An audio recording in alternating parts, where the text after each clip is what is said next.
મારું નામ છે વનરાજ ભરવાડ, વિસાવદર ગામનો રહેવાસી, જિલ્લા પ્રમુખ, માલધારી સેલ્સ યુવા પ્રમુખ.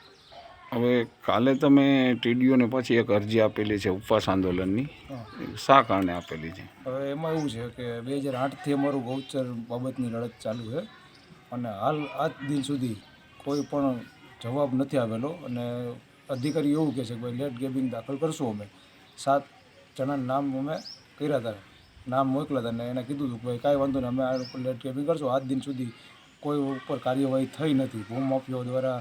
આમાં મને એવું લાગી રહ્યું છે કે અધિકારીએ વહીવટ કરીને પૈસા થકી વહીવટ કરી નાખ્યો છે, કેમ કે આજ દિન સુધી કે લેટ ગેબિંગવાળા કોઈ હશે નહીં.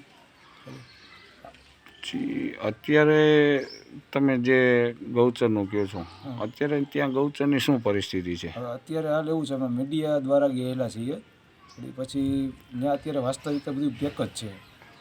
મીડિયા દ્વારા ગયા હતા, બધું પેક જ છે, કે ખુલ્લું છે નહીં. કે અધિકારીઓ એવું કહે છે કે ભાઈ અમે ખુલ્લું કરશું. અને આની પહેલાં અમે આંદોલન કરેલું છે, તો ત્યારે એણે 90 દિવસની કીધું હતું, 90 દિવસમાં ટોટલ ગૌચર ખુલ્લું થઈ જાય તમારું. હાલ આજ દિન સુધી કોઈ કાર્યવાહી થઈ નથી, કાંઈ ખુલ્લું થયું નથી.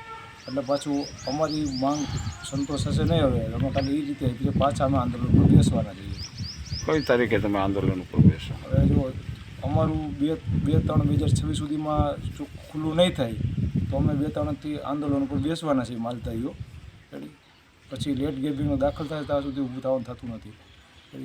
કેમ કે સરકારી તંત્ર એની ભેગું હોય એવું લાગી રહ્યું છે અમને ક્યાંક ને ક્યાંક. અને માલધારીઓને બેસે તો પછી ક્યાંક કરી દેશું ને આમ કરશું, કોઈ પોલીસ આડી નાખીને અમારી ઉપર એવું આક્ષેપ કરાવે છે, ઘરે મૂકી જાય છે.